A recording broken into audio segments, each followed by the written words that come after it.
Hey guys, I'm going to show you how to fix this problem on Windows 11 operating system.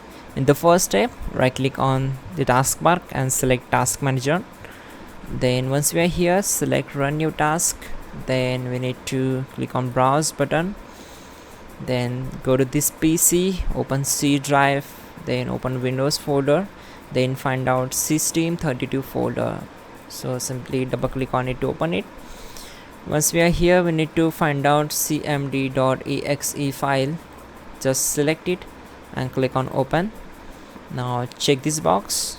So this will be our main path, and we need to check this box for so this will the task open with administrative privileges. Once click on OK.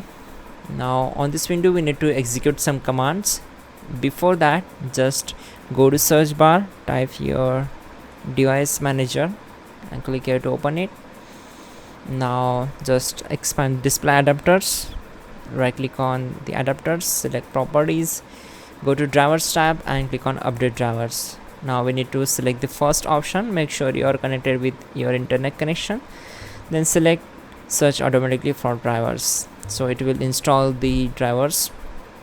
Now close this window, close all windows one by one, then simply type here dism space / online space / cleanup dash image space /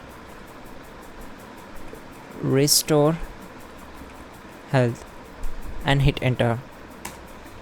So this will take some time to complete the process, so we need to wait for it. Once done, we will simply close this window and just go to search bar, type cmd, right click on it and select run as administrator.